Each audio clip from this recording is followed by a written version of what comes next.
नमस्कार। अभी हमारे साथ इंजीनियर ऋषभ श्रीवास्तव हैं, जो विश्व हिंदू परिषद के प्रांत प्रचार प्रसार सह विभाग प्रमुख उत्तर बिहार हैं और 2024 लोकसभा चुनाव में संघ के मोतिहारी लोकसभा के प्रभारी रह चुके हैं। बहुत कम उम्र में इन्होंने काफ़ी बड़े बड़े कारनामे किए हैं समाज के लिए। जब देश कोरोना काल से जूझ रहा था, उस समय इन्होंने जो समाज सेवा की वो आज भी पूर्वी चंपारण के लोग याद करते हैं। बल्कि यूँ कहा जाए कि पूरे बिहार के लोग जहाँ जहाँ भी फंसे थे, इनसे सहायता मांगी, इन्होंने उन तक सहायता पहुँचाई है। बहुत स्वागत है आपका हमारे। जय श्री राम, नमस्ते।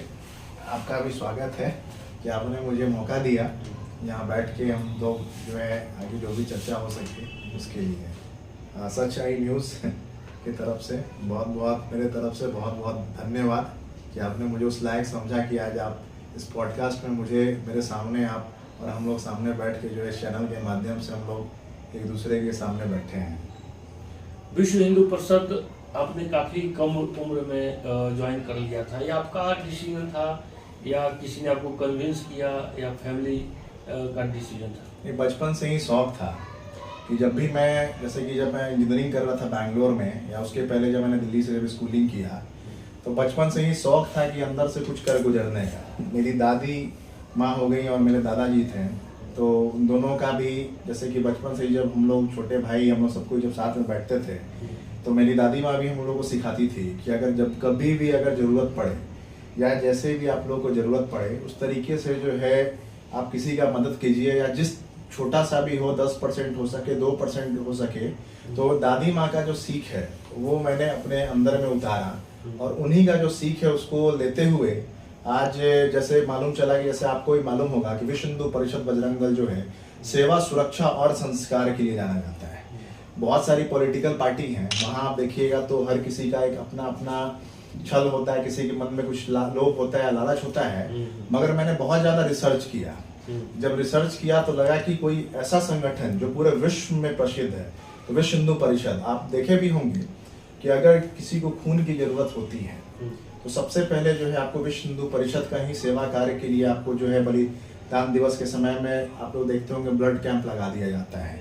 या फिर कभी बाढ़ आता होगा तो आप लोग देखते होंगे पूरे विश्व में या फिर पूरे जहाँ पे भी बाढ़ आता होगा, सबसे पहले आपको जो है विश्व हिंदू परिषद बजरंग दल के जितने भी कार्यकर्ता हैं, जितने भी बजरंगी हैं, वो लोग जो है सेवा भाव से उतर जाते हैं। चाहे लब जिहाद का भी मामला आता है, या फिर देश में जब भी कोई विपदा आती है, तो आप देखते होंगे कि किस प्रकार से जो है संगठन जो है अपना सारा कार्य छोड़ के सीधा जो है सेवा कार्य में लग जाता है। मतलब जहाँ आप लोग ढूंढिएगा वहाँ हम लोग उपस्थित होते हैं, वहाँ हम लोग मिल जाते हैं। भाजपा की सरकार बनाने में विश्व हिंदू परिषद का कितना रोल? देखिए, विश्व हिंदू परिषद तो पहले ही मैंने बताया कि हमें पार्टी पॉलिटिक्स से कोई मतलब नहीं होता है। जो भी सरकार हिंदुत्व की बात करती है, जो हिंदुओं के हित की बात करती है, हम लोग जो है उसी का समर्थन करते हैं और उसी के लिए हम लोग खड़े होते हैं। विश्व हिंदू परिषद जो है वो कोई पॉलिटिकल पार्टी नहीं है। विश्व हिंदू परिषद को किसी पॉलिटिकल पार्टी से मतलब भी नहीं है। जो सनातन के बारे में सोचे, जो हिंदू राष्ट्र के बारे में सोचे, जैसे अभी आप लोगों ने देखा होगा अयोध्या में 500 सालों से हमारे राम प्रभु आराध्य राम जी जो हैं कहाँ पे विराजमान थे? तंबू में विराजमान थे। और 500 सालों के बाद आप लोग देख रहे होंगे कि आज महलों में विराजमान है। तो इतने सालों का संघर्ष है, विश्व हिंदू परिषद का, पूरे हिंदू समाज का संघर्ष है कि आज जो है महल से में हमारे प्रभु श्री राम जो है विराजमान है। अगर हम ऐसी सरकार नहीं चुनते, अगर हिंदू सनातन धर्म की जो रक्षा करने वाली जो सरकार है, अगर हम लोग नहीं लाते, तो आपको लगता है क्या कि आज मंदिर जो है निर्माण हो पाता? आपने भी देखा होगा कितने सारे कार सेवकों ने अपना बलिदान दिया है, कितने कार सेवकों ने गोली खाई है, तब जाकर जो है राम मंदिर का जो है निर्माण हुआ है। यानी माना जाए विश्व हिंदू परिषद की विचारधारा से भाजपा की विचारधारा, या भाजपा आप लोग की उम्मीदों पे खरी उतरती है? ये कह सकते हैं कि वो सनातन सोच की है, क्योंकि जब देश की बात आती है, जब देश प्रेम की बात आती है, जब तक भारत माता की बात आती है, तो हर बार आप देखते होंगे कि भाजपा जो है वो खड़ी उतरती है। तो इस वजह से जो है हम लोग जो है इनका समर्थन करते हैं। मैंने सीधा यही कहा कि जो पार्टी हिंदुत्व की बात करेगी, जो पार्टी भारत माता की बात करेगी, जो पार्टी गौ माता को बचाने की बात करेगी, जो पार्टी हिंदुओं की रक्षा की बात करेगी, जो पार्टी मंदिरों की रक्षा की बात करेगी, विश्व हिंदू परिषद बजरंग दल जो है सिर्फ उन्हीं का समर्थन करेगा और किसी का समर्थन नहीं करेगा। राम मंदिर बनाने की आपने चर्चा की, तो राम मंदिर बनने में विश्व हिंदू परिषद बजरंग दल का योगदान है या भारतीय जनता पार्टी का योगदान? देखिए, सारे सनातनियों का योगदान है, क्योंकि आपने जब देखा होगा जब मंदिर का जब निर्माण हो रहा था तो टाटा बिरला बहुत सारे लोग बोल रहे थे कि हम अपना पैसा लगा के बना देंगे, मगर हम लोगों ने सबसे समर्पण, आप लोगों ने देखा होगा हम लोगों ने पूरे इंडिया में नहीं पूरे दुनिया में एक मुहिम चलाई थी समर्पण अभियान के तहत। जो है हम लोगों ने हर घर जाकर 10 रुपया हो या 5 रुपया हो या भी जो भी 100 रुपया हो, जो जिस लायक है उस हिसाब से पूरे हिंदू समाज से जो है समर्पण भाव से जो है लोगों ने दिया भी है। और हर हिंदू और हर सनातनियों के एक एक रुपया एक एक कोई चंदा दे नहीं सकता है। पहली बात तो ये है, क्योंकि भगवान को कोई चंदा दे नहीं सकता है। तो समर्पण भाव से हम लोगों ने अपने आराध्य प्रभु श्री राम का जो है महल बनाने के लिए पूरे सनातन समाज ने, मैं ये नहीं कहूंगा किसी पार्टी ने बनाया किसी ने, पूरे सनातन समाज जब एक हुए, जब उनको समझ में आया, तब जाकर जो है मंदिर का निर्माण हुआ है।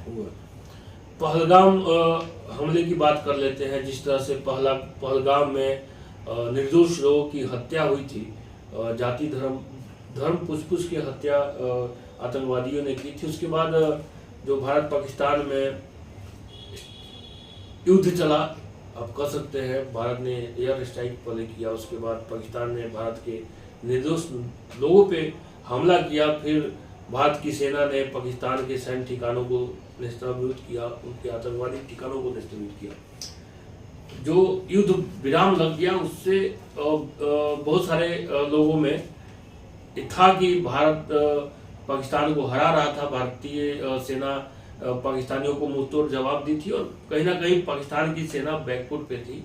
ऐसे में विश्व हिंदू परिषद के जो दिग्गज नेता हैं, उनका क्या मानना है कि भारतीय जनता पार्टी ने, जो एनडीए की सरकार ने युद्ध विराम करके अच्छा किया, ये सीज फायर करके अच्छा किया, या कहीं ना कहीं ये मौका था पीओके को वापस लेने का? बलूचिस्तान भी के लोग भी पाकिस्तान के से तबाह है, जिस तरह से बलूचिस्तानियों पे पाकिस्तान की सरकार उनको जान मारती है, उन पे अत्याचार करती है, एक तरह से आप कह सकते हैं। तो कहीं ना कहीं पीओके को भारत लेने का मौका गंवा दिया। ये बलूचिस्तान का भी आज़ादी का एक चर्चा हो रहा था कि बलूचिस्तान भी आज़ाद हो जाता, तो कहीं ना कहीं पाकिस्तान को पूरी तरह से नेस्तनाबूद और ख़त्म करने का एक बढ़िया अवसर हमारी सरकार ने खो दिया है। आप विश्व हिंदू परिषद इस पे क्या राय रखते हैं? सबसे पहले तो हम ये बोलेंगे #पाकिस्तान का PKMKB, अगर एडिट करना हो कर दीजिए, चलाना हो चला दीजिएगा। आपको मालूम ही है कि ऐसा वो पाकिस्तान जो है हर बार जो है युद्ध हुआ हो तो उस समय भी सरेंडर किया है। हर बार जो है हम लोग से बाप कहावत है कि बाप हमेशा जो है बेटा को जो है जूता से पीटता है और फिर भी बेटा सुधर नहीं रहा है। इस बार तो आपको ही मालूम है कि अंदर तक घुस गया था, मगर फिर जब बेटा जब रोना जब चालू कर दिया, जब मालूम चला, जब जाके UN हर जगह जब चिल्लाना जब चालू किया, तब जाकर जो है, क्योंकि ऑब्वियस बात है ये नेशनल मुद्दा है, और जब अंतर्राष्ट्रीय जब कोई मुद्दा होता है तो कभी भी जो है, अभी आपने देखा भी होगा जब युद्ध जब हो रहा था तो हमारी भारतीय सेना जितना जश्न मना रहे थे, और जब वो पहले क्या हुआ करता था 2014 के पहले, कि जब हमारे ऊपर में जब गोला बारूद जब गिराया जाता था तो परमिशन लेना पड़ता था, पहले परमिशन लेना पड़ता था। और इस बार आप लोगों ने देखा होगा कि अगर वो एक चला रहे थे, इधर से 200 गिराया जा रहा था बर्फ की गोली। तो पहले से तो भारत चेंज हुआ ही है, और साथ साथ जो है आप लोगों ने ये भी देखा होगा किस प्रकार से पूरा दुनिया आज भारत का मजबूती जो है, सारा दुनिया देखा कि अगर तुम एक गोली चलाओगे तो हमारे तरफ से 200 जिहादियों को मारा जाएगा। आपने देखा होगा कि किस प्रकार से वो अभी एक क्या नाम है, मैं नाम भूल रहा हूं, सिकंदर या पता नहीं उनका, ये जो PAF वाला जो है, पाकिस्तान एयरफोर्स वाला है, हाथ में स्टिक लेके और दिखा रहा है कि हमने ये कर दिया, हमने वो कर दिया। मगर इन फैक्ट क्या है, वहां की खुद जो पहले क्या होता था कि हमारे इंडिया में ही बहुत सारे ऐसे गद्दार थे जो कि प्रूफ मांगते थे। और इस बार आपने देखा होगा कि सोशल मीडिया के माध्यम से वो जितने भी जो आतंकवादी जो हैं पाकिस्तानी देश, वो खुद जो है प्रूफ डाल रहे थे कि हमारे भारतीय सैनिकों ने किस प्रकार से वहां पे तबाही मचाया है। गर्व की बात है कि पहले जब हिंदुस्तान में जब इंडियन आर्मी के जवान हमारे वीर सपूत जब खड़े होते थे बॉर्डर पर, तो उनको जो है प्रॉपर जो है बंदूक नहीं मिल पाता था, प्रॉपर गोलीबारी नहीं मिल पाता था, और उस चीज का जवाब देना पड़ता था कि हमें कितना बंदूक हम लोगों ने फायर किया, कितना गोली फायर किया, उसका जवाब देना पड़ता था। मगर जब नया सरकार आया, जब हिंदुस्तान के हित में बात करने वाला जब दिल्ली की गद्दी पे जब बैठा, तो आपको ही मालूम है कि उन्होंने सीधा फ्री हैंड दे दिया था कि जल थल वायु जिधर से भी तुम लोगों को आना है आ जाओ, हम तुमको देखने के लिए रेडी बैठे हुए हैं। हमें गर्व करना चाहिए कि हम हिंदुस्तान में पैदा हुए हैं। और आप लोग देख भी रहे होंगे कि जब पूरे इंडिया में जब बहुत सारे जगह पे ब्लैकआउट हुआ था, उसमें भी पूरे हिंदुस्तानियों ने सहयोग किया है। हमारे अगर वीर योद्धा अगर जा रहे थे बॉर्डर पे लड़ने के लिए, तो आप लोग देख रहे होंगे कितने उत्साहित थे, हर छोटे छोटे बच्चे जो हैं उत्साहित थे। और आप लोग अगर मीडिया से आप लोग बिलोंग करते हैं, आप लोगों ने ये भी देखा होगा कि पाकिस्तानियों का क्या हाल हुआ था। जब हमने पानी बंद कर दिया, उनकी हालत खराब हो गई। और वो बात करते हैं जम्मू कश्मीर लेने की बात करते हैं।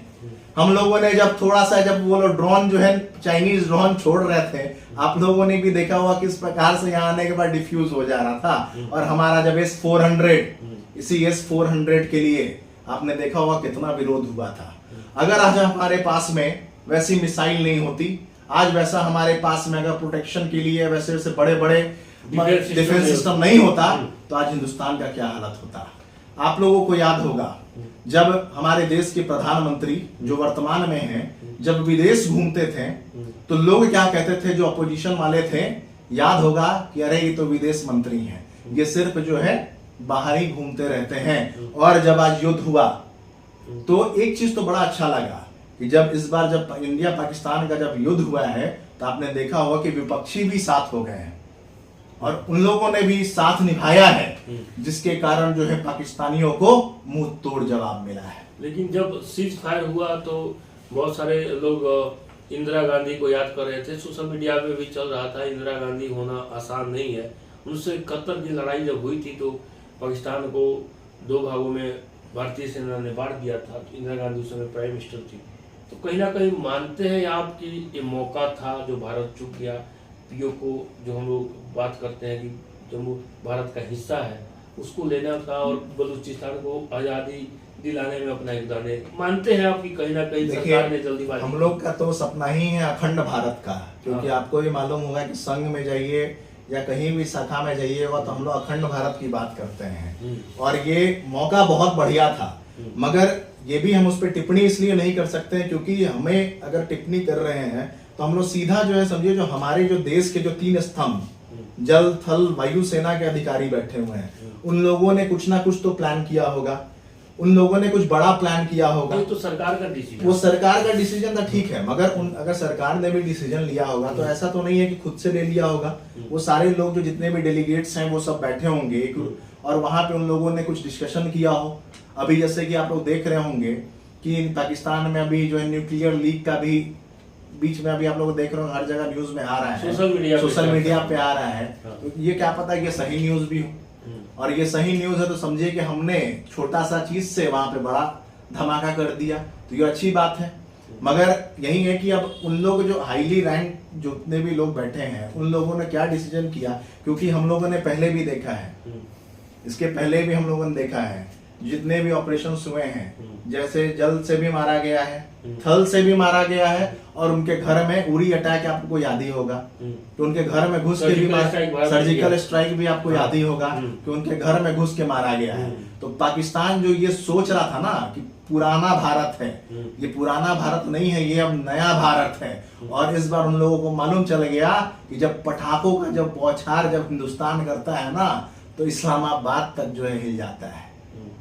आज बालूचिस्तान की अगर हम लोग बात करें तो आप देखिए ना न्यूज उठा के, वहां पर भी जो है सब आज अपने आप को सब सीधा मानने से इनकार कर दिया कि मैं पाकिस्तान का अंग नहीं हूं, ये मेरा जो है बालूचिस्तान जो है मेरा अपना देश है। तो क्या पता एक तीर 2 निशाना हो गया हो।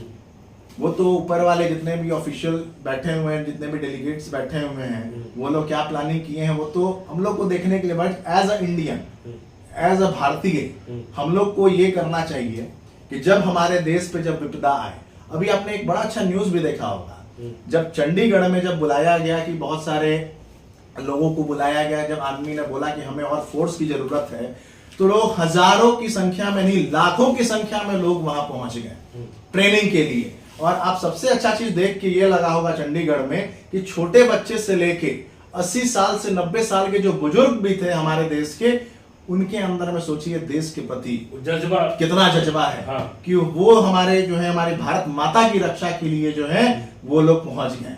तो ऑब्वियस सा बात है कि जब हमारा जो हिंदुस्तान जो है जाग रहा है और जाग चुका है,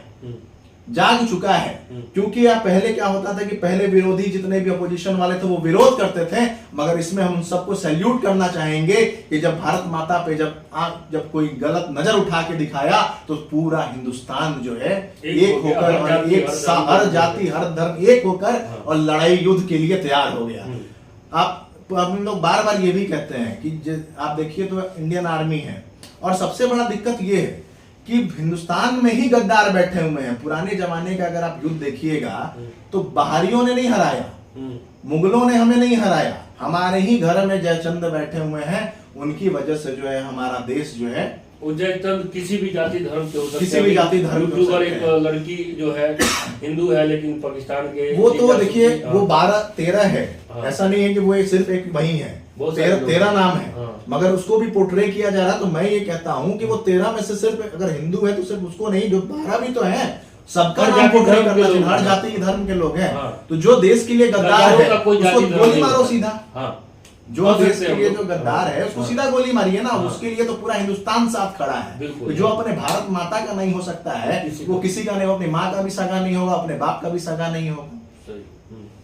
तो गद्दार का कोई जाति धर्म नहीं होता। और बहुत अच्छा आपने एक मूवी में भी देखा होगा, लक मूवी थी अमरीश पुरी की, उसमें ऋतिक रोशन को उन्होंने बोला भी था, मूवी में ही पहले बोल दिया गया कि जो पाकिस्तानी को अगर आप मार दो, अगर वो हार रहे हो तो ज्यादा उत्साहित होने की जरूरत नहीं है, क्योंकि वो गद्दार कौम पीछे से जो है चूड़ा भोंकने का कार्य करता है। और आप लोगों ने पढ़ा भी है हिस्ट्री में, हर बार जो है हमारे जितने भी हिंदू महाराजा महारानी हैं उनके साथ छल इसी से हुआ है कि बार बार जितने भी औरंगजेब के औलाद है या मुगलों के औलाद है उन लोगों ने पीछे से ही वार किया है। तो देश में जो दिक्कत है ये क्या है कि देश में ही गद्दार बैठे हुए हैं, जयचंद बैठे हुए हैं। अगर वैसे जयचंदों का भी देख रहे होंगे ना, अभी 13 लोगों को तो पकड़ा गया है, 13 लोगों को पकड़ना भी वैसे क्या पता इसलिए भी सीज फायर हुआ हो कि पहले हमारे घर के अंदर में जो गद्दार बैठे हैं उनको निकाला जाए बाहर, ताकि हमारे यहाँ से कोई इंफॉर्मेशन लीक ना हो। इस वजह से भी देख रहे होंगे कि अभी आप देखिए लश्कर तैयबा का जो चीफ कमांडर है वो भी तो अभी जहन्नुम जहाँ पहुंचते हैं 72 हुर, कहाँ पहुंचना था पहुंच तो गया है ना। तो क्या पता पाकिस्तान में भी बहुत सारे आतंकवादी मारे जा रहे हैं, तो कहीं ना कहीं किसका हाथ हो सकता है? क्या प्रभु श्री राम की कृपा बोला जाए, क्या पता ऊपर से ही हो बुलावा आ रहा हो कि आओ बेटा तुम लोग ऊपर में ही मिलते हैं तुम लोगों से। क्योंकि अभी इतने आपको ही मालूम है कि हमारा हिंदुस्तान जो है इतने सारे देवी देवताओं का पूरा देश है, और उसके अलावा आपको मालूम है कि राक्षस को जब मारना होता है तो भगवान किसी ना किसी रूप में आ ही जाते हैं, प्रकट हो ही जाते हैं। तो उसी का कहीं उदाहरण हो, वो राक्षस लोग जा रहे हैं ऊपर में, बुलावा आ रहा है, आराम से ऊपर पहुंच रहे हैं। ऋषभ जी, बहुत कम उम्र में आपने काफी उपलब्धि हासिल की है। कोरोना काल की हम लोग याद करते हैं, बहुत मुश्किल में वो दौर था, सबके लिए वो दौर था, जहां सब लोग अपनी जान बचाने के लिए अपने घरों में छिपे थे। वैसे में आप जैसे बहुत सारे लोग भी समाज सेवा में लगे हुए थे। तो जज्बा जो है क्या, मतलब आपकी सोच क्या रहती है उस समय? क्या आपको लगता है कि जब लोग आपको याद करते हैं, सहायता मांगते हैं आपसे, तो उस समय आपका सोच क्या रहता है, क्या आप सोचते हैं? देखिए, वैसे तो उस समय की जब बात की जाए तो हम लोग मोतिहारी में ही थे, घर में ही थे, और वर्क फ्रॉम होम चल रहा था। तो पहले जैसे कि जो भी मेरे अंदर में एक ये आया कि मानिए जैसे चलिए हम लोग जो है घर में बैठे बैठे बहुत सारे लोग हैं जो अपना घर से ही अपना काम कर रहे हैं तो आ रहा है। मगर ये जब न्यूज मैंने खोल के देखा, एक बच्चे का न्यूज देखा कि वो लोग 6 दिन से जो है भूखे, मतलब समझिए कि खाने के लिए तो छोड़िए, पानी भी ढंग से उन लोगों को नसीब नहीं हो पा रहा था। तो फिर मेरे पास एक कॉल आता है, जो फर्स्ट जो हुआ, पहले तो मैं मोतिहारी में ही जो है हम लोग जो है अपना जो भी था जितना भी हो सकता था पैकेट बना बना के हर जगह जहाँ से भी कॉल आता था तो हम लोग पहुंचाते थे। मगर जब देखा कि एक जैसे कि मुंबई का भी एक केस है, वो पूरा रेड जोन हो चुका था और पवन जायसवाल जी जो विधायक हैं ढाका के, तो उन्होंने भी डाला हुआ था कि ऐसे ऐसे जो है मुंबई में एक जो है वहाँ पे कुछ अपने ही जिला के लोग हैं जहाँ तक नहीं पहुँच पा रहा है। तो मेरे पास में वो मैसेज आया और शायद वो मैसेज आपके भी थ्रू आया हुआ था, आप भी उस समय थे। तो वो मैसेज जब मेरे पास में आया तो मेरा जो लिंक था, जिसके लिंक के थ्रू मैंने वहाँ पे अपना वो रेड जोन एरिया में जो है मैंने वो राशन जितने भी लोग थे वहाँ तक पहुँचाने का कार्य किया।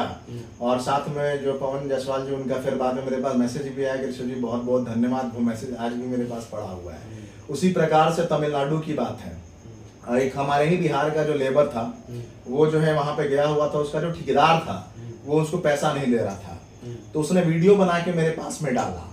जब वीडियो मेरे पास में आया तो हम जो वहाँ के जो डीएम हैं, डीएम ऑफिस में कॉल करके जब मेरी बात हुई तो उन्होंने फिर ठेकेदार से जो है सारा जो भी अरेंजमेंट था, जो पैसा नहीं दे रहा था वो पैसा भी मिला।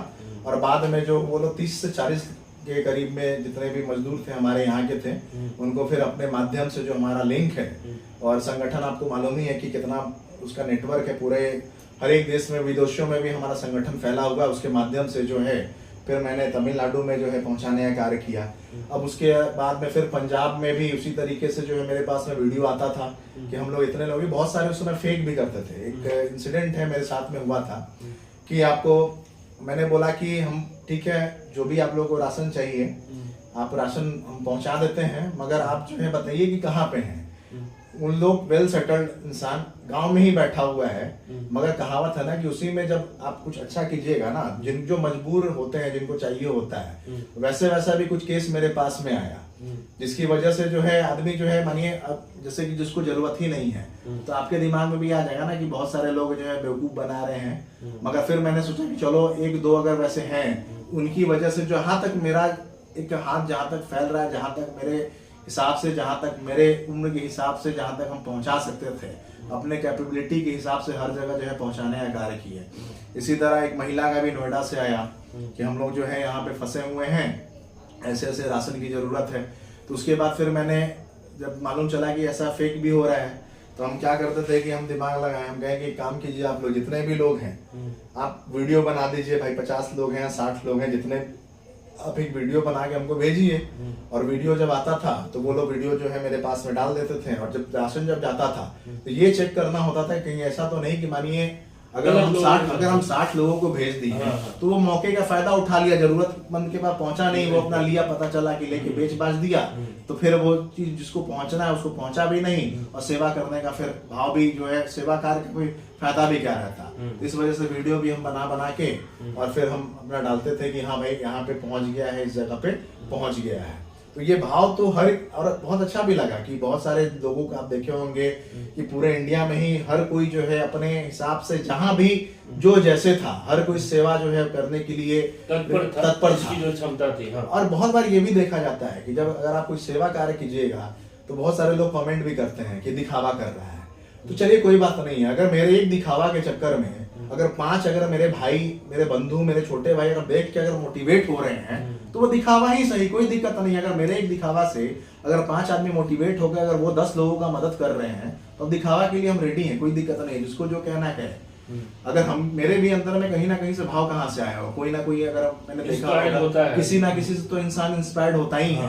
तो ये दिखावा नहीं था, उससे जो मैंने अगर वीडियो हम डाल रहे थे फेसबुक पे या फिर सोशल मीडिया पे, उसके माध्यम से बहुत सारे लोग जो हैं वो लोग भी सामने आए। और उसके अलावा आप देखिए तमिलनाडु कहाँ, ऊटी साइड में, समझ रहे हैं, एकदम साउथ इंडिया में चेन्नई, उसके बाद में आपको केरला, वहां तो जो मेरे से जो मेरे मित्र जितने भी मेरे, जैसे मैंने इंजीनियरिंग किया बैंगलोर से, तो हमारे जो दोस्त भी थे वो लोग के अंदर में भी एक भाव आया। जैसे मैं वीडियो डालता था मैं उन लोगों को बोलता था कि भाई ऐसे ऐसे जो है, तो बोलता था हाँ ठीक है कि मैं पहुंचवा देता हूँ। तो ये होता है ना एक नेटवर्क का खेल कि एक मेरा जो है, मैंने एक चीज डाला, वो देखते देखते कि लोगों को समझ में आया कि हाँ चलो। और बहुत सारे लोग ऐसे भी हैं जो देख के कॉल करके कि पूछते भी थे कि अगर ऋषभ भाई अगर बताइए, अगर कहीं पे कुछ जरूरत है तो पहुंचा देता हूँ। हाँ, एक है, उनका नाम मैं लेता हूँ, अमल भैया हैं, अमल अवस्थी नाम है, भाजपा से ही है और संघ से भी जुड़े हुए हैं, आपको पटना हाजीपुर से हैं। उन्होंने बहुत मेरा, जैसे कि जब मैं डालता था तो उनसे मेरा, समझिए उसी समय उनसे मेरा जान पहचान भी हुआ, और आज ऐसा जान पहचान है कि हम लोग में समझिए कि पूरा एकदम भाईचारा वाला ये है। तो उस कोरोना ने मुझे बहुत सारा, समझिए कि एक तो सोशली जो है कनेक्ट करने का भी मौका दिया, और बहुत सारे ऐसे बड़े भाइयों का भी आशीर्वाद मिला, और बहुत सारे ऐसे भाइयों से भी कनेक्ट हुआ, जैसे कि अमित श्रीवास्तव हैं, अभी दिल्ली में हैं, उनसे भी मेरी जान पहचान हुई कोरोना वाले ही टर्म में। तो कहते हैं ना कि जब आप कुछ अच्छा कार्य कीजिएगा ना, तो लोग ऑटोमेटिक जो है आपसे जुड़ना पसंद करते हैं। लोग आपके कार्यों को, चाहे वो छोटा सा ही क्यों ना हो, चाहे वो 2 रुपए का ही कार्य क्यों ना हो, उससे मायने नहीं रखता। अगर आप शुद्ध मन अगर आपका साफ होना, अगर आप किसी के लिए साफ मन से अगर कुछ करने जाइएगा, तो ऑटोमेटिक जो है आपको जो है लोग जो है मिलते जाते हैं और एक कनेक्शन बनते जाता है। पैसा तो हर कोई कमा लेता है, सबसे बड़ी बात होती है इज्जत कमाना। अगर इज्जत है तो उसका मजा ही कुछ और है। जैसे हम बताएं तो 2-3 हम जो नाम आपको बता रहे हैं, कि वैसे बहुत सारे ऐसे भाइयों से भी कनेक्शन हुआ मेरा, जिसके लिए वही कोरोना के समय में समझिए कि उन लोगों से आज ऐसा भाईचारा है कि वो लोग छोटा भाई की तरह हमको मानता है। इंजीनियरिंग की आपने बात की, बंगलोर से आप इंजीनियरिंग किए, कुछ दिन आप जॉब भी किए, उस दौर को थोड़ा याद कीजिए कि कैसे इंजीनियरिंग करने का फैसला, कहावत है कि फिर आपने जॉब भी छोड़ा। कहावत है कि आप हम लोग जिस बैकग्राउंड से आते हैं, तो अब ये सब बात है कि बिना पढ़ा लिखा कोई वैल्यू नहीं है। अगर इंजीनियरिंग में बीटेक करने अगर बैंगलोर गया, तो वहीं क्या पता वहीं का माहौल जो था वो सारा चीज मेरे अंदर में आया। तब क्या पता मेरे अंदर में वो चीज जो पढ़ाई मैंने किया उससे डेवलपमेंट आया कि चलो सोशल वर्क भी कर सकते हैं। अगर जॉब नहीं रहता, अगर घर से मांगा जाता तो घर से तो कोई देगा नहीं। और ये सब बात है कि हम लोग जिस समाज से आते हैं वहां पे सीधा कहा जाता है या तो खुद से करो, या तो फिर जो कर रहे हो अपना करो, उम्मीद मत रखो। तो सबसे पहले जरूरी है कि जॉब, हम बार बार यही कहते हैं कि हर चीज कीजिए, मगर आपका जो आपने पढ़ा, जैसे आप देखिए मैं बीटेक भी हूँ, साथ साथ मैंने लॉ भी किया, LLB भी किया, उसके बाद मैंने all India bar council examination जो है फर्स्ट अटेम्प्ट में निकाल लिया। ऑलरेडी मेरे फादर का भी जो है ऑलरेडी 32 इयर्स ऑफ एक्सपीरियंस है एडवोकेसी में। उसके अलावा कॉर्पोरेट में पूरा 7 गवर्नमेंट बैंक के भी पैनल लॉयर हैं। तो अभी आज के डेट में मैं लीगल मैनेजर भी हूँ। एक NBFC बैंक है, पैन इंडिया लॉ फर्म है, उसके साथ भी मैं जुड़ा हूँ। तो कहावत है कि जो पढ़ाई किए हैं उससे, उस ट्रैक से हटना नहीं है। अगर उससे अगर हट गया तो फिर कोई वैल्यू नहीं है। क्योंकि जो चीज में हमारे माँ बाप ने हमें पढ़ाया है, मेहनत करके पढ़ाया है, जैसे भी पढ़ाया है, तो उस लाइन को भी पकड़े रहिए। हम ये नहीं कह रहे हैं कि आप काम धंधा छोड़ के जो है निकल जाइए अपना करने के लिए। जो आपका जो मेन चीज है उस पर भी टिके रहिए, और साथ साथ सामाजिक भी बनिए। जब दोनों को जब बैलेंस करके चला जाएगा तभी जाकर जो है समाज का उत्थान होगा। नहीं तो मालूम चलेगा कि हम एक काम छोड़ दिए, एक ही चीज में, तो फिर जो अपना घर चलाने के लिए एक आर्थिक इनकम होना चाहिए, फिर वो नहीं आएगा तो फिर समाज में आपकी इज्जत भी नहीं रहेगी। चाहे आप अगर किसी सांसद को भी देखिए, अगर कोई डॉक्टर है तो ऐसा नहीं है कि वो अपना जो है सांसद वाला जो काम है वो अपना कर रहे हैं, साथ साथ आप देखिए तो वो अपना जो है क्लिनिक प्रैक्टिस भी कर रहे हैं, क्योंकि वो सेवा है ना। पढ़ाई क्या है? सेवा है। वकालत क्या है? सेवा है। इंजीनियरिंग क्या है? सेवा है। कि जो मैंने गेन किया है, जो हमने गेन किया है, वो चीज हमको वापस लेना भी तो है। जिस चीज पे मेरे ऊपर में इन्वेस्टमेंट हुआ है तो उस हिसाब से वो आना भी चाहिए। मगर हाँ, इसके साथ साथ सामाजिक कार्य भी जरूरी है। अब ऐसा नहीं कि मालूम चला कि बहुत सारे लोग जो है पैसा बना लिए हैं। अब इस पे भी हम लोग आते हैं। बहुत सारे लोग सोचते हैं कि नेता बन जाएंगे। तो नेता क्यों बनना है? नेता 5 साल, फैक्ट पूछिए तो नेता 5 साल। आप भी देख रहे होंगे, आप पत्रकार हैं, आप हर जगह घूम रहे होंगे, तो 5 साल के बाद में अगर आप हार गए तो आपकी इज्जत क्या रहेगी? इज्जत क्या रहती है? 0। उसके अलावा और संगठन में सबसे अच्छा चीज क्या होता है कि आप आजीवन हैं। आप आजीवन हैं, आपके ऊपर में कोई भी इल्जाम नहीं लग सकता है। जैसे कि कहीं ठेकेदारी मिल गया या यहाँ पे पैसा खा लिया, ये नहीं लग सकता है। तो संगठन में ये फायदा है कि हमें लोगों से, अब देखिएगा तो बहुत सारे लोग हैं, कोई राजद से कोई है, कोई बीजेपी से है, कोई फलाना पार्टी से, कोई ढिमकाना, उनका सोच मिल नहीं रहा है। मगर जब संगठन की बात आती है, जो सनातन धर्म वाला है, चाहे वो किसी भी पार्टी से है, वो सब हमारा अपना है, ये सीख देता है संगठन। चलिए जॉब की बात करते हैं। जॉब करने आप दुबई भी गए थे, एक मुस्लिम कंट्री, एक विश्व हिंदू परिषद का युवा दुबई मुस्लिम कंट्री में जाके जॉब भी करता है। उस समय मन में आपके कुछ होता था कि चलिए हम तो विश्व रूप से विश्व हिंदू परिषद के जुड़े हुए हैं, लेकिन दुबई में आप नौकरी कर रहे हैं, वहाँ पे कोई? देखिए, कहावत है कि जहाँ भी हम लोग जिस संगठन से आते हैं, कहावत है कि आप पूरे, हमारा जो संगठन है पूरे देश विदेशों में फैला हुआ है। तो हम लोगों का ये नहीं है कि आप, अगर हम वहाँ भी गए थे, तो ये जो मेरा जो सोच है, वो सोच तो मैं उन लोगों के बीच में डेवलप करता ना। और वो तो समझिए कि वहाँ पे जो मैं गया था, वो मैं अपना जो मैंने पढ़ाई किया हुआ है उसके लिए, उसकी उस सिलसिले में मैं गया था। मगर जो मेरा जो मेन जो चीज के लिए मेरा जो एक होता है ना, एक माइंड सेट जो है, वो तो मैंने नहीं छोड़ा ना। वो उसके साथ साथ उसको मेंटेन करके साथ साथ हम इसको भी लेके चल रहे हैं। तो समझिए दोनों साथ में चल रहा है। वो समझिए कि मेरा जो है प्रोफेशनल लाइफ हो गया, ये मेरा जो हो गया ये सोशल लाइफ हो गया। तो प्रोफेशनल और सोशल लाइफ को कभी भी, प्रोफेशनल को अलग रखना चाहिए, सोशल लाइफ को कभी भी अलग रखना चाहिए। नहीं तो मालूम चलेगा कि दोनों एक साथ अगर खिचड़ी अगर बना दिया गया, तो पर्सनल लाइफ भी फिर बर्बाद, प्रोफेशनल लाइफ भी बर्बाद और सोशल लाइफ भी बर्बाद, क्योंकि घर वाले तो आपको छोड़ेंगे नहीं फिर। तो जब आपने जॉब छोड़ दिया, हाँ, और वापस मोतिहारी आ पाए, तो घर वाले उस समय हाँ, उस समय उन लोगों को लगा कि यार क्यों छोड़ के आ गया। अच्छा खासा जॉब था, छोड़ के क्यों आ गया। फिर मैंने कहा नहीं, चलो सही बोल रहे हैं। फिर हमने जॉब ज्वाइन कर लिया, जॉब ज्वाइन किया। और उस समय जो है यूपीएससी का हम जो है काउंसलर के रूप में भी ये किए, और ऑप्शनल सब्जेक्ट जो है मैकेनिकल, वो भी हम टीचिंग में भी उतरे। आपको बायजूस का नाम सुने होंगे, उसी में हम थे, उसमें भी कुछ दिन सर्विस किए। उसके पहले हम हीरो में थे, आपको मानेसर में। तो जहाँ पे भी जहाँ पे जो पब्लिक से इंटरेक्शन होने वाला था, वो जॉब मैंने किया। तो फिर घर वाले भी खुद, उन घर वालों का भी यही कहना है कि जो करना है करो, मगर जो अपना प्रोफेशनल जो चीज है वो मत छोड़ो। तो ठीक है। तो इसके बाद में अभी जो है already AIB, all India bar council exam, law मेरा ये हो गया, फाइनल हुआ। AIB का फॉर्म भरे थे, एक फर्स्ट अटेम्प्ट मेरा all India bar council examination भी निकल गया। चलिए फायदा ही है ना, वो भी तो काम आएगा सामाजिक कार्य के लिए। वकालत क्या है, वकालत तो सामाजिक कार्य के लिए ही यूज होता है। और मेरे फादर भी एडवोकेट हैं, तो उन्हीं का समझिए कि उन्हीं के लक्ष्यों के दम पे जो है चलना चालू कर दिए हैं। बीटेक ऑलरेडी हम बीटेक मैकेनिकल प्लस LLB हो गया, AIB भी निकल गया, तो बैंकिंग का बैंकिंग भी हो गया। और पेटेंट, आप जानते होंगे कि पेटेंट इंजीनियरिंग होता है, वो टेक्निकल बैकग्राउंड वाले जो होते हैं, जो बीटेक LLB किए होते हैं, उनको जो है पेटेंट इंजीनियरिंग जो IP सुने होंगे, तो उसके लिए भी जो है हम ऑलरेडी जो है एक law form, pan India law form है, उसके साथ जोड़कर जो है काम करना है, ताकि वो जो है मेरे फादर के भी काम आ सके। क्योंकि ऑब्वियस सा बात है कि उनका भी 32 साल का मेहनत है, उसको भी आगे बढ़ाना है।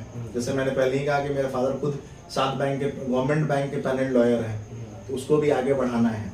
कंस्ट्रक्शन कंपनी भी आपने अपने, हाँ वो, हाँ, जो हम लोगों ने जो कंस्ट्रक्शन कंपनी जो चालू किया हुआ है, वो इसलिए किया क्योंकि देखिए, बहुत बार जब हम लोग बिहार में जब आते थे और या फिर हम लोग घूमने जाते थे, तो बहुत सारा जगह जो है देखने को मिलता था क्या कि हमारे बहुत सारे लोग जो है बेरोजगार बैठे हुए हैं। तो मन में एक इच्छा जगी कि क्यों नहीं, अगर मेरे पास में, अगर बाहर में अगर अपॉर्चुनिटी आ रहा है कि, तो क्यों नहीं हम अपने यहाँ के लोगों को पहले रोजगार दिया जाए। बहुत सारे इंजीनियरिंग कॉलेज से, जैसे कि मेरे कंस्ट्रक्शन कंपनी में मोतिहारी इंजीनियरिंग कॉलेज के भी बहुत सारे हैं, उसके मुजफ्फरपुर से भी हैं। और तो हुआ कि चलो कुछ रोजगार जनरेट कर सकते हैं, जितना भी हो सके उतना जो है हम लोग जनरेट किए हैं। देखिए धीरे धीरे उसको और आगे बढ़ाने का काम है। और मोस्टली ये भी था कि हमारे, जब आप देखते होंगे कि अभी जैसे कि सबसे बड़ा एक दिक्कत है बॉम्बे में, अगर आप देखिए तो अभी भाषा वाला जो है नौटंकी बहुत ज्यादा बढ़ चुका है। कर्नाटक में जाइए तो कन्नड़ा बोलना है, महाराष्ट्र में जाइए तो मराठी बोलना है। ऐसे ऐसे लोग हैं हिंदुस्तान में ही, जिसकी वजह से हम क्या बोले, स्टार्टिंग में ही हमने एक शब्द बोला कि ऐसे ऐसे लोगों की वजह से ही हमारा देश जो है कमजोर हो रहा है। हम हिंदुस्तान में रह रहे हैं, और अगर हम अपने ही राज्य में जा रहे हैं, हम हिंदुस्तान के ही किसी राज्य में जा रहे हैं, वहां किसी को हिंदी बोलने पे मार के भगा दिया जा रहा है, बोला जा रहा है आप कन्नड़ा बोलिए। तो कहीं ना कहीं सरकार को तो इस पे कदम उठाना चाहिए कि एक भाषा तो हो कि पूरे हिंदुस्तान में लोग समझे और बोल सके। देखिए एक भाषा पे तो हम नहीं बोलेंगे, क्योंकि देखिए हिंदी हमारी राष्ट्रभाषा है, हिंदी हमारी राष्ट्रभाषा है, वो ठीक है, हाँ। मगर 28 राज्य है हाँ। और हर राज्य का आपको भी मालूम है एक सेंटिमेंट जुड़ा हुआ है। ठीक है, एक राष्ट्रभाषा हमारी हिंदी है, तो सारे देश के लोग कम से कम हिंदी, आप अपनी भी जो आपका क्षेत्रीय भाषा है उसका इस्तेमाल कीजिए, लेकिन एक भाषा तो ऐसा होना चाहिए कि पूरे हिंदुस्तान के लोग उसको बोल सके, समझ सके उस चीज को। इसके तो गवर्नमेंट को काम करना चाहिए। उस पे उसके ऊपर तो गवर्नमेंट को काम करना चाहिए। हाँ। ताकि अगर एक भाषा होगा हाँ। तो इससे क्या होगा कि जो ये कॉन्फ्लिक्ट है, और कॉन्फ्लिक्ट से दिक्कत भी किसको है, पब्लिक जो है वो आपस में लड़ जा रही है। पॉलिटिकल पार्टी जो है वो तो अपना फायदा निकाल ले रहा है। हाँ। उन लोगों को क्या है, उन लोगों को अपना फायदा निकाल लेना है, उसके बाद में आपस में बस भिड़ जाए। हिंदुस्तान में तो आप देख रहे होंगे ना, यही होता है ना कि पहले जो है बाहरियों से दिक्कत नहीं है, दिक्कत ये है कि अपने यहाँ आपस में ही पहले लड़ा दिया जाता है, मालूम चलता है गृह युद्ध चालू है, उसके बाद जो है सरकार भी क्या करेगी। तो सोचना हम लोग को है। हाँ, एक बहुत हमेशा हम लोग इसको देखते रहते हैं और सोशल मीडिया पे भी काफी ये वायरल होते रहता है कि सरकार की अगर कोई बुराई करती है उसको देशद्रोही ठहरा दिया जाता है। तो लोकतंत्र है, सरकार के अगर किसी काम से अगर कोई भी व्यक्ति या कोई भी पार्टी अगर वो एग्री नहीं करती है, विरोध करती है, तो इसका ये मतलब तो नहीं हुआ कि वो देशद्रोही है। देखिए देशद्रोही जो बोला जाता है, आप लोगों ने भी देखा होगा, जो भी देशद्रोही किसको बोला जाता है, जो हमारे हिंदुस्तान में रह के हम हमारे हिंदुस्तान में ही खाते हैं, हमारे हिंदुस्तान की नागरिकता को यूज करके और उल्टा भारत माता की जयकारा लगाने से जो परहेज करते हैं, जो भारत माता, जो हिंदुस्तान में रह के भारत माता की जय की बजाय पाकिस्तान मुर्दाबाद की बजाय वो पाकिस्तान जिंदाबाद का नारा लगाते हैं, तो उसको आप देशद्रोही नहीं बोलिएगा तो क्या देशभक्त वो तो बोलिएगा? देशद्रोही है। जो मैंने कहा कि सरकार की बुराई करना क्या देशद्रोह में नहीं, सरकार देखिए पक्ष विपक्ष तो रहना बहुत जरूरी है। अगर विपक्ष नहीं रहेगा तो फिर वही हो गया, डेमोक्रेसी की जगह डिक्टेटरशिप आ जाएगा।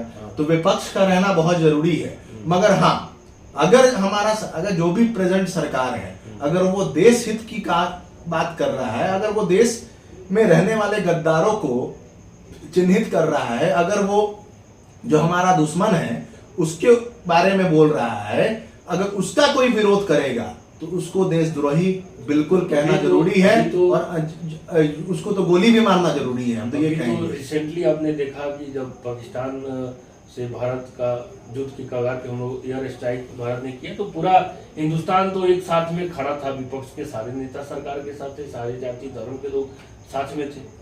बहुत सारे ऐसे भी थे, आपने देखा होगा, जिनके पेट में दर्द होना चालू हो गया था। ये कौन कह सकता है कि किसके पेट में दर्द हो रहा है? मीडिया में ही आया था, वो तो जब उनका जो रोना जो चालू हो गया था कि जैसे लग रहा था उनके बाप को मारा जा रहा है, वो तो उनके फेक भी हो औलाद सकता है। है, उसमें कोई सच्चाई। चलिए मैं इस टॉपिक को चेंज करता हूँ। एक बीच में आपका बहुत बुरा फेज भी आया था जब आपके पिताजी का एक्सीडेंट हो गया था, अभी महीने आप लोग परेशान थे, तो उस फेज को आप कैसे याद करते हैं? देखिए वो तो बहुत ही बेकार, वो हम कहते हैं किसी भी औलाद या किसी भी परिवार में वैसा फेज आना ही नहीं चाहिए। 2022 का समय था और मार्च महीना था, और होली के जस्ट 2 दिन बाद वहीं बैंक के काम से आपको रक्सौल से आ रहे थे, और रक्सौल से आते वक्त आपको सेमरा के पास में जो है, यहीं अभी कितना 9:30 बज रहा है, सेम 10:18 10:19 के बीच में आ रहे थे, ट्रक वाले ने पीछे से मार दिया था। मगर हाँ, एक शख्स जो है उसको जो है लोग जो भी कहें, मनीष कश्यप, वही इन शख्स था।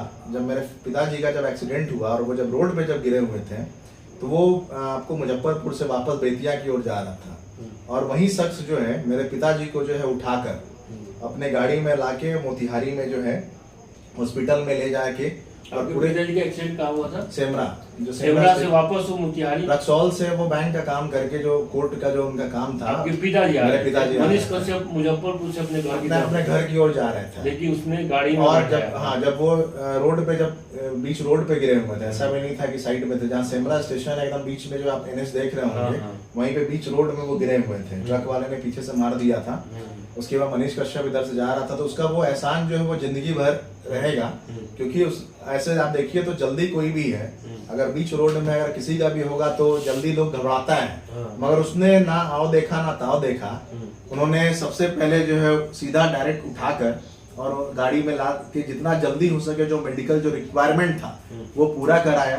तो इसका जो है जिंदगी भर जो है एक नहीं होता है, एक एहसान रहेगा और एक उसके लिए जो एक मन में जो एक भाव है वो हमेशा रहेगा, क्योंकि उसी की वजह से जो है आज पिताजी आज अगर सामने हैं तो उसी का देन है। अगर उस समय अगर स्पॉट पे अगर वो नहीं पहुंचता, अगर वो उठा के गाड़ी में नहीं रखता, अगर लेके अगर मोतिहारी नहीं आता, तो फिर हम लोग यहाँ से आपको गोरखपुर लेके गए, फिर गोरखपुर से लखनऊ लेके गए, तो वो सारा एक कर्म था। उसी कर्म के बीच में जो है सारा चीज, अगर रात का समय था किसको मतलब था कौन हुआ क्या है, कौन पड़ा हुआ नहीं पड़ा, वो तो जानता भी नहीं था। वो तो भगवान की दया से समझे कि वो उधर से ही जा रहा था और जिस तरीके का उसका कार्य है गाड़ी में वो अपने रखा और लेके जो मेडिकल फैसिलिटी जो अगर मानिए 10 मिनट भी लेट हो जाता तो फिर कुछ भी हो सकता था। तो वो पीएमसीएच में मनीष कश्यप को बुरी तरह से डॉक्टरों ने यहाँ पे पीट दिया है। देखिए उसके ऊपर में तो यही होगा कि अगर अभी तक कोई वीडियो फुटेज आया नहीं है, आपको ही मालूम है, लेकिन तो, ये तो कंफर्म है कि हाँ उसके पिटाई हुई है, उसका जो डॉक्टर इलाज कर रहे हैं उनका भी इंटरव्यू बहुत सारे चैनलों पे हमने देखा है। देखिए तो जो इलाज हो रहा है वो तो ठीक है, मगर जो भी हुआ है तो बगल में ही थाना है, वहाँ पे पीएमसीएच के हर आपको मालूम होगा हॉस्पिटल के पास में थाना है। अभी तक कोई एफआईआर का कॉपी नहीं आया। सबसे पहले अगर मानिए अगर मेरे ऊपर ही कोई हमला होता है या आप ही के ऊपर में कोई हमला होगा तो आप पहले कहाँ जाइएगा, थाना में ही जाइएगा ना। देश जो है न्यायालय से चलता है, तो सबसे पहले तो थाना में एफआईआर कॉपी आएगा, उस पर कोई टिप्पणी करना तो फिर समझिए कि बेकार ही है, क्योंकि बहुत सारा न्यूज आ रहा है कोई जेआर थी उससे बदतमीजी हुआ। अब क्या हुआ नहीं हुआ वो तो पुलिस जब छानबीन करेगी उसके बाद में सबके सामने आएगा। इसके ऊपर मैं टिप्पणी करना मुझे नहीं लगता है कि कहीं से, क्योंकि उसके बारे में उतना नॉलेज है नहीं। अभी आपको मालूम चल रहा है कि वो आईसीयू में है, हमको मालूम चल रहा है कि आईसीयू में है। पीएमसीएच के जितने भी डॉक्टर्स हैं अगर उनसे पूछा जा रहा है वो लोग कुछ और बता रहे हैं, तो इसके लिए एक जांच बैठना चाहिए जिसमें जांच में जो है सबको मालूम चल जाएगी कि वो भी, अब मनीष कश्यप भी आज के डेट में कोई छोटा मोटा आदमी नहीं है, 1.5 करोड़ उसका फॉलोअर है। और क्या हुआ है नहीं हुआ वो तो ऑटोमेटिक सा बात है कि वो जब जाएगा एफआईआर कराएगा, छानबीन होगा, जांच होगा, सब पता चल जाएगा कि क्या हुआ है नहीं हुआ है, किसकी गलती थी किसकी गलती नहीं थी। 1.5 करोड़ फॉलोअर्स है, लेकिन लोकसभा चुनाव बेतिया से जब उसने अपना नाम वापस लिया तो ग्राफ काफी गिरा है मनीष कश्यप का। देखिए वो तो उसका पर्सनल ये है, तो उस पर टीका टिप्पणी करना है। आप इसको कैसे लेते हैं कि चुनावी मैदान में नहीं, अगर आप अपना नाम दे दिए तो फिर पीछे नहीं हटना चाहिए। और अगर नहीं करना है, हाँ जनता क्योंकि आपसे कनेक्टेड है, अगर आप नाम दिए हो तो यार लड़ो, नहीं है तो फिर सीधा पीछे हट जाओ। नाम देने के बाद में, क्योंकि जब आप चुनाव लड़ते हैं तो बहुत सारे लोग जो हैं, बहुत सारे युवा, बहुत सारे लोग जो है इमोशनली जो है कनेक्ट हो जाते हैं। और जब एक कनेक्शन हो जाता है ना, उसके बाद में जब टूटता है तो लगता है जैसे कि ब्रेकअप जब नहीं हो जाता, पति पत्नी का डाइवोर्स वाला जो सीन होता है, बॉयफ्रेंड गर्लफ्रेंड का जो रिलेशनशिप जो ब्रेक होता है, तो वो वाला सिचुएशन हो जाता है। तो उस सिचुएशन को जो है फिर आप समझ ही रहे हैं, ये बिहार है, इस बिहार की धरती जो है बड़े बड़े सूरवीरों को देता भी है, तो बहुत जल्दी सूरवीरों के नीचे से कुर्सी खींचने का भी काम कर देता है। तो वो क्या है नहीं है वो अपना उसका डिसीजन है, अपना समझे क्या करना है नहीं करना है। आपका क्या डिसीजन होने वाला है? बिहार विधानसभा का चुनाव आ रहा है, काफी समाज सेवा भी आप कर लिए, विश्व हिंदू परिषद से आप जुड़े हुए हैं, तो क्या ऋषभ श्रीवास्तव को लगता है कि चुनाव विधानसभा हो तो लड़े? नहीं, अभी तो देखिए वो सब विधानसभा चुनाव इस सब पे हम पहले ही बोले थे कि 5 साल के बाद में आप देखिए, अगर संगठन की अगर बात करे जाए तो हम लोग कोई भी चोर नहीं कह सकता है। अगर आप संगठन से जुड़े हुए हैं तो कोई भी चोर नहीं कहेगा। आप दूसरे राज्य में भी जाते हैं तो हमारे जितने भी संगठन के जो हमारे कार्यकर्ता हैं, जो भाई बंधु हैं, वो लोग जो है एक दूसरे को बहुत ज्यादा मान सम्मान देते हैं। अगर आज के डेट में अगर आप किसी के घर भी जाइएगा तो जल्दी पानी नहीं पूछेगा, मगर आप विश्व हिंदू परिषद बजरंग दल से अगर आज मैं जुड़ा हुआ हूँ, अगर मैं दूसरे राज्य में भी अगर हम जाते हैं जो हमारे संगठन से हैं, तो ऐसे लगता है जैसे कि मेरे उस राज्य में मेरा खुद का मेरा परिवार है। ये ताकत है हमारे संगठन का। तो अभी तो उस वहां तक तो दिमाग ही नहीं गया है, क्योंकि वहां पे किसके लिए जाना है, ना कोई ठेकेदारी करके पैसा कमाना है। समाज सेवा करना, समाज सेवा तो नेता नहीं कर पा रहे। समाज सेवा तो आप कहीं से भी कर सकते हैं। आप घर पे आप अपने से निकल जाइए, 5 आदमी को देखिए, उसके साथ समाज सेवा। आज देखिए निस्वार्थ सेवा समिति है, अभी मोतिहारी में ही है। हाँ। बहुत अच्छा कार्य वो लोग भी कर रहा है, क्या पता देख के इंस्पायर्ड हुआ हो, जहां से भी हुआ हो, बट एक अच्छा काम करता है कि हर दिन आप देखिए तो जाके रेलवे स्टेशन पे हर जगह देखिए तो जितने भी जो जरूरतमंद लोग हैं उन लोगों को भी जो है खाना देने का कार्य किया जा रहा है। तो वो बहुत अच्छा चीज है ना कि हमारे भी मोतिहारी में भी बहुत सारे ऐसे युवाएं हैं जो बहुत सारे तरीके से निकल रहे हैं। और अभी देखिए क्या नाम है, ब्लड बैंक चलाते हैं, मालूम हुआ कि ऑक्सीजन भी उन्होंने सप्लाई किया था। राजन श्रीवास्तव जी हैं, तो सुमित जी भी हैं, सारी.com वाले हैं, बहुत सारे ऐसे लोग हैं जिनकी देखिए यही होता है ना प्रभावित। आज एक से दो से तीन से चार से 5, अगर हर कोई अगर उस तरीके से सोचने लगे कि अगर मैं एक इंसान 10 लोगों जरूरतमंदों का मदद करूंगा, अगर ये सोच अगर मोतिहारी में कम से कम 4 लाख तो जरूर पब्लिक है यहाँ पे, अगर एक लोग भी अगर ये ठान ले, जो कितना भी है, मानिए 5,000 में 10,000 में है, कितने का आता है, अगर 10 लोग कहीं अगर एक दिन का अगर ये सेवा कर दी है तो समझिए कि जब आप रात में जब जाके जब बेड पे जब सोइएगा ना, सुकून होगा।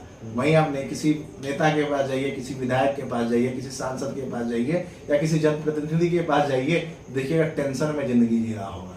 मगर आप किसी संगठनकर्ता के पास जाइएगा, देखिएगा एकदम चैन का नींद सो रहा होगा, क्योंकि उसको मालूम है कि अगर हम रोड पे निकलेंगे तो कोई हमको ये नहीं कह सकता है ये चोर है, कोई ये नहीं कह सकता है कि इसने इसका ठेकेदारी के लिए ये काम किया है। तो ये सोच अंदर से देखिए से ऑब्वियस सा बात है, हम तो बचपन से बाहर रहे हैं, बैंगलोर दिल्ली से स्कूलिंग हुआ है, बैंगलोर से इंजीनियरिंग हुआ है, उसके बाद में हम फॉरेन भी गए, उसके बाद में आप समझ ही रहे हैं आईटी सेक्टर आज की डेट में किस तरीके से कॉर्पोरेट क्या है। और बहुत सारे मेरे मित्र भी हैं जो देख के कहते भी हैं कि भाई तुमको हो क्या गया है, पहले कॉलेज टाइम में कुछ और ये क्या मतलब तुम बन गए हो। तो हम कहते हैं अच्छा है ना कि आज मैं एक ऐसे संगठन से हम जुड़े जिसने मुझे सेवा का भाव दिया, जिसने मुझे संस्कार दिया, जिसने मुझे सुरक्षा का भाव दिया। नहीं तो आजकल आप देखिए बहुत बार देखने को आपको मिलता होगा कि हमारे जितने भी हमारे उम्र में मोस्टली लोग देखिए तो क्लबिंग ज्यादातर दिखेगा आपको करते हुए, या फिर अपने दुनिया में मगन है। तो जब तक हम लोग जो हिंदुस्तान की हम लोग युवा पीढ़ी है, अगर एक स्टेप आगे नहीं बढ़ाएगा समाज के प्रति या फिर जिस चीज के भी प्रति, तो फिर हमारा देश जो है विकसित कैसे होगा। फिर हमारे जो आने वाली जो पीढ़ियां हैं, हमारे भी बाल बच्चे कल को होंगे, उनको भी तो दिखाना है कि आखिर ये समाज नहीं तो मालूम चला हम सेल्फिश हो गए, अपने से बस 4 लोगों के बीच में है, मालूम चलेगा क्या हमारे बच्चे भी नहीं कुछ समझ रहे हैं ना सीख रहे हैं। जैसे कि आप देख रहे होंगे, मुझे बहुत गर्व होता है कि हम जो पैदा जो हुए हैं हम बिहार में हुए हैं, खासकर चंपारण में हुए हैं। आप एक चीज मिलाइएगा कि बिहार के जितने भी जो पैदा हुए होते हैं ना, उनको जमीन पे भी सुलाइए, वो जमीन पे भी सो जाते हैं। उनको एसी में सुलाइए, वो एसी में भी सो जाएंगे। उनको गांव में बोलिए कि जाके पुआल पे सूतना है तो पुआलों पे सूत जाएंगे।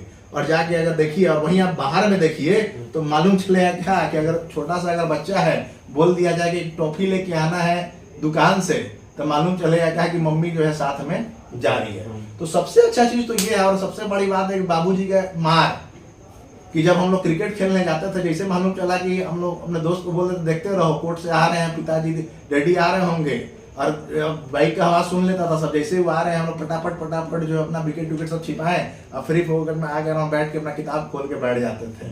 तो वो सब ये सब चीज जो है ये बिहार में ही मिलता है। अपनापन देखिए तो बिहार में ही मिलता है। अगर आप देखिए तो अगर चाचा चाची, नाना नानी, काका काकी, बड़े पापा, फुआ दादी, ये लोग जो है बिहार में ही मिलता है। बाहर जाके देखिए तो मालूम ही नहीं चलेगा कि चाचा कौन है, बोलिएगा कि मामू दादू तो कहेगा ये क्या होता है। आप देखते भी होंगे दिल्ली में या फिर कहीं पे भी जाइए, जैसे मेरा जो है बहुत ही मतलब समझिए कि हर किसी से बहुत अच्छा मेरा कनेक्शन है, तो हम बताते भी हैं कि मेरे ही चाचा है, मेरे मामू दादू, तो पूछता भी है सब रिलेशन की फुआ दादी। अब उस सबको मालूम ही नहीं है कि फुआ दादी क्या होता है।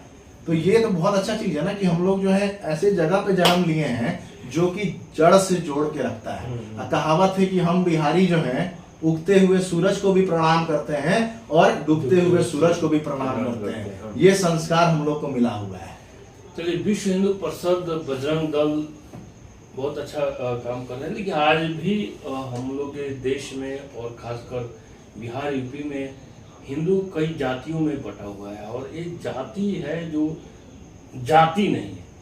आज भी हम लोग सनातन एक मंच पे एक विचारधारा के होते हुए भी अलग अलग जातियों में बटे हुए हैं। तो कहीं ना कहीं विश्व हिंदू परिषद, बजरंग दल या जितने भी हिंदू संगठन हैं, जाति प्रथा ये खत्म नहीं हो पा रहा है। इसको क्या किस में कमी पाते हैं आप? देखिए, इस पे हम एक चीज बोलेंगे। हाँ। घर में जैसे कि गार्जियन होते हैं, दादाजी जो है गार्जियन हो गए। हाँ। अब हमारे दादाजी ने जो हम लोगों को एक शिक्षा दी है, ठीक है, हमारे दिमाग में डाला कि ये ऐसे घर को चलाना है, इस तरीके से होना चाहिए। तो संगठन क्या है? एक सोच है। संगठन क्या है? एक सोच है। संगठन ने एक सोच जो है डाल दिया। अब इसको फॉलो किसको करना है? मानिए आप भी हिंदू हैं, ऐसा नहीं है कि अगर मैं विश्व हिंदू परिषद बजरंग दल से अगर हम जुड़ गए और अगर हम विश्व हिंदू परिषद बजरंग दल में तो सिर्फ सर्टिफिकेट मेरे ऊपर ही लगा कि नहीं अब हम ही हिंदू हैं, आप भी हिंदू हैं। हम कहते हैं कि हिंदुस्तान ही नहीं, पूरे दुनिया का जितना जो भी सनातन धर्म को मानने वाला है वो सारा हमारा वीर बजरंगी है। जो हमारे संस्कृति को मान रहा है, जो हमारे सनातन धर्म को मान रहा है, जो हिंदुत्व की बात कर रहा है, वो सारा जो है हमारे विश्व हिंदू परिषद बजरंग दल का बच्चा हो या बुजुर्ग हो या माता हो या बहनें हो, वो सारा जो है विश्व हिंदू परिषद बजरंग दल, दुर्गा वाहिनी, इन सब की जो हम लोग सीधा कहते हैं कि वो सब हमारा एक परिवार है। तो अब इस सोच को हम लोग कैसे खत्म कर सकते हैं? सिर्फ अकेले मेरे और आपके होने से नहीं हो सकता है। अगर हम लोगों ने अंदर में लाना है, क्योंकि देखिए तोड़ कौन रहा है कि फलाना मंच, अभी जैसे चुनाव आ रहा है, देखिएगा क्या हो जाता है, उसी में फलाना ये जाति से हैं, चिलनवा जाति से हैं, ये फलाना मंच बना लिए तो ये फलानवा मंच बना लिए। मंच में तो हम लोगों को उलझा दिए, जिसको पॉकेट अपना गर्म करना था वो तो आपस में लड़ा दिए। तो सोच, बार बार बोलो, संगठन क्या है? एक सोच है। और उस सोच को हमारे अंदर में आना, अगर आपसे कोई पूछे कि आपकी जाति क्या है, सीधा बोलिए हम हिंदू हैं। अपने बच्चों को सिखाइए। आज मानिए मेरे अंदर में अगर सिखाया गया है तो वही चीज तो मैं बता पा रहा हूँ, वही चीज मैं अगर अपने बच्चों को बताएंगे, अगर कल को अगर हमको नहीं सिखाया गया रहता, हम भी बोलते हैं कि हम कायस्थ जाति से, श्रीवास्तव जाति से हैं, खड़ा होकर, तो अब ये सब बात है क्योंकि वो चीज मेरे दिमाग में आ रहा है। तो जो चीज हम लोग देखेंगे, जो चीज हम लोग को दिखाया जाएगा, हम लोगों को वही चीज। आप देखिए एक बड़ा अच्छा चीज है, जो दूसरे धर्म वाले होते हैं, हर शुक्रवार को बात करें तो हर शुक्रवार को देखिए, चाहे उनका बच्चा हो या फिर 100 साल का बुजुर्ग हो, कहाँ जाता है? जिस जगह पे वो लोग अपना जाता है, जहाँ अपना नमाज वमाज पढ़ने जाता है। मगर हम हिंदुओं में सबसे बड़ा कमी क्या है कि अगर मंगलवार के भी दिन आप देखिए तो बहुत कम ही लोग हैं जो मंदिर जाते हैं। अगर आप ही की बात करें हम, अगर आपको अगर एक फोन आ जाए, अगर आप पूजा पे बैठे हुए सत्यनारायण भगवान की पूजा हो रही हो और अगर आपको फोन आ जाए कि अरे कहाँ है संजय जी, आइए जरा एक तो काम है, 2000 रुपया मिलने वाला है, 5000 रुपया मिलने वाला है, आप मालूम है क्या कीजिएगा? बोलिएगा ए पंडित जी 2 मिनट रुकी तो नहीं, हम आवत नहीं। क्या कि आप सीधा पूजा पे हम बैठते हैं तो मोबाइल साइलेंट कर लेते हैं। देखिए आप कर लेते हैं, मगर इनफैक्ट अगर देखी जाए आप वहीं आप देखिए दूसरे धर्म में, तो ये तो हमारी कमी हुई ना, ये हमारी कमी हुई। इसको तो दूर होना चाहिए। ये कमी हम ही लोग करेंगे ना, तीसरा तो नहीं करेगा। आप जैसे कि मानिए, चलिए हमको किसी ने नहीं सिखाया, हमने सीख लिया, तो हमारा कर्तव्य बनता है ना कि पहले हम अपने घर को सुधारेंगे ना। हमारे जो छोटे छोटे बच्चे हैं, जो हमारे छोटे भाई हैं, जो हमारे घर में भाई भतीजा भगिना भगिनी जो भी है, पहले हम उनके दिमाग में डालेंगे ना। अब हम उनके दिमाग में डाल नहीं रहे हैं, सिखा रहे हैं जाओ 14 फरवरी में मनाना है। अभी देख रहे होंगे ना 365 दिन जो है, जैसे कि हिंदू कल्चर में आप कहाँ देखें, हमारे में तो 7 जन्मों का चलता है। 7 जब हम लोग फेरा लेते हैं तो 7 फेरा लेते हैं। और वो जो वैलेंटाइन डे जो आया है पद्धति, वो कहाँ से आया है? फॉरेन कल्चर में जो होता है सिंगल मदर सिंगल फादर जो है वहां पे परिचलन है। तो वो लोग उन्होंने एक डेट रख दिया, एक डे रख दिया कि इस दिन जो है हम अपना बच्चा जो है, एक बेटी माँ के साथ है, एक बेटा जो अपने बाप के साथ है, वो दोनों जो उस दिन मिला, एक दिन बस हो गया, Valentine day, mother's day. Hindustan में कब से मदर्स डे मनने लगा? आपके घर में भी आपकी माँ है, आपके घर में भी आपके पिताजी हैं। क्या आप अपनी माँ को सिर्फ 14 जिस दिन मदर्स डे होगा उसी दिन बैठा के केक खिला रहे हैं? तो फिर जब अगर उसी दिन अगर मदर्स डे मना रहे हैं, तो जो वृद्ध आश्रम में जो माताएं हैं, जो बहनें, ये क्या बोलते हैं, जो बुजुर्ग हैं, वो फिर कहाँ से आ रहे हैं? एक बहुत दुखद आंकड़ा है कि जितने सारे वृद्ध आश्रम हैं उसमें सबसे ज्यादा हिंदुओं के माँ बाप वहाँ पे रह रहे हैं, तो वही तो हम बोल रहे हैं ना। परसेंटेज काफी ज्यादा। तो ऑब्वियस सा बात है, जब आप फॉरेन कल्चर को अपनाइएगा, मदर्स डे या फादर्स डे या फलाना डे या वैलेंटाइन डे से जब मनाइएगा, तो क्या सीखेगा? कल को आप अपने जितने वृद्ध आश्रम में अगर आप जाइए और फिर जितना भी और ये ओल्ड एज होम में जाइएगा, देखिएगा तो आपको क्या लग रहा है? जो निकम्मा अपने माँ बाप को जो वहाँ पे जो छोड़ के जो आया है, क्या उसका औलाद नहीं देख रहा होगा? क्या ये हिंदुस्तान की ये सभ्यता है क्या? क्या ये हिंदुस्तान? आपको भी मालूम होगा रामायण में जब प्रभु श्री राम को जब वनवास जब हो गया 14 सालों के लिए, छोटा भाई जो भरत जी जो हैं सारा चीज त्याग दिए, राजपाट त्याग दिए, आपको भी मालूम होगा। और यहाँ पे तो ये इसी देश में इस कलयुग में अपने माँ बाप को लोग छोड़ दे रहा है। तो हमारे सनातन धर्म ने और हमारे प्रभु ने तो बहुत अच्छा मार्ग दिखाया हम लोग को, लेकिन उस मार्ग पे हम लोग तो चल ही नहीं रहे। कारण है ना, हमको चाहिए फॉरेन कल्चर। मदर्स डे मनाना है, वैलेंटाइन डे मनाना है, मातृ दिवस जो है उसके वो मनाइए ना। डेली आपके घर में जो है, घर में ही तो भगवान है, तो बाहर कहाँ जाना है? मदर्स डे क्या होता है, फादर्स डे क्या होता है? ये सब नौटंकी है। फॉरेनर देखिए, इंडिया जो है ना, भारत जो है ऐसा चीज, जो चीज दिखाया जाएगा ना, अच्छाई को जल्दी नहीं लेगा, बुराई को हम लोग जल्दी ले लेते हैं। और फॉरेन में सनातन धर्म देखिए, रशिया पूरे सनातन धर्म को फॉलो कर रहा है। आज अमेरिका चले जाइए, सनातन धर्म को फॉलो कर रहा है। हम लोग यहाँ पे देखिए, अगर आज हम भगवान जैसे कि विश्व हिंदू परिषद की अगर हम बात करते हैं, तो बहुत सारे लोग बोलेंगे नेता बन रहा है। नेता नहीं बन रहा है, इसने मुझे मेरे अंदर में वो सोच डाला है, जो सही बात है। हम कहाँ बाहर, हम भी, मेरे बहुत सारे दोस्त हैं, उन लोग से बात कीजिए, उन लोग से बोलिएगा ये सब संगठन के बारे में, हिंदुत्व के बारे में बात कीजिए, सनातन के बारे में बात, देश के बारे में बात करेंगे। छोड़ो ये सब, अब आ रहा है, चला क्लब चलना है। तो जब क्लब वाला, जब दिमाग में जब क्लब वाला चीज आएगा, तो अपने औलाद को क्या सिखाइएगा? वैलेंटाइन डे ही ना सिखाइएगा। जब आप संस्कृति की बात करेंगे, तब तो आपके दिमाग में आएगा कि हाँ हमारा, हम ये नहीं कह रहे हैं कि पूरा ब्लाइंड फॉलोअर हो जाए, मगर अपने संस्कृति के बारे में भी तो जानना जरूरी है। आज मेरे दादाजी डेथ किए हैं, हिंदू संस्कृति है। आज देखिए, हम अपना बाल जो है, जो संस्कार होता है वो मैंने पूरा किया है। अब ये अगर हमको सिखाया ही नहीं जाता, मेरे पिताजी हमको नहीं बताते, मेरे दादाजी हमको नहीं बताते, तो हमने अपने अगले आने वाले पीढ़ियों को क्या बताएंगे? तो पीढ़ी दर पीढ़ी कैसे चल सकता है, जब अगर हमारे जो भी पूर्वज हैं, जो हमारे से जो ऊपर हैं, वो हमारे अंदर में वो संस्कार डालेंगे, तब तो हम जानेंगे। अब हम सोच ले कि नहीं, टीवी देख लिए कि हाँ वो मॉडर्न बन गए, मॉडर्न बनने, कोरोना आया, सारा मॉडर्न गिरी निकल गया। इसी कोरोना में बिहार में तो देखिए, तो लोग कोरोना से खेल रहा था, कोई आराम से खेत में सोया हुआ है, कोई कहीं सोया हुआ है। आज जितने लोग जो भाग के अपने आप को परदेसी बने हुए थे, जब कोरोना आया था, तो टूटा हुआ भी जब गांव में जो मड़ई था ना, उसमें भी लोग बहुत सुकून बा। तो कहावत है, जब प्रकृति जब अपना मार जब मारता है, तो लोग को भाग के कहाँ आना पड़ता है? जहाँ आपका जन्मभूमि है। बंगाली जो होंगे वो अपने भाषा में बात करते हैं, कन्नड़ा जो है, जो कर्नाटका से है, वो अपने लैंग्वेज में बात करेंगे। एक हम ही लोग ऐसे बिहारी हैं जो बाहर निकलते ही सीधा, मैं भी नहीं, अगर आप पूछिएगा कि where are you from, Hindi में भी पूछिएगा कहाँ से बड़ा हो, what are you saying man, I am not a Bihari, I am from UP. तो कमी किसमें है? कमी हम ही लोग में है ना, कि हम ही लोग अपने आप को बताने में शर्माते हैं। अब मेरा देखिए, स्कूलिंग हुआ बचपन से ही दिल्ली में, वो भी CBSE से पढ़े हैं, उसके बाद में इंजीनियरिंग किया बैंगलोर से, मगर हम बिहार से हैं। मेरा बहुत सारा दोस्त भी बोलता है कि ऋषभ यार तुम क्यों अपने यहाँ टोन से बोलता है, कि रहने का फायदा क्या? हमारा एक बात बताओ, जो हम जहाँ से पैदा लिए हैं, मेरे माँ बाप जहाँ हमको पैदा किए हैं, हम वो रूट भूल जाएं और हम बाहर ही हो जाएं, तो यानी कि हम रिफ्यूजी हो गए। फिर तो हम रिफ्यूजी हो गए ना, फिर मेरा वजूद क्या रह गया?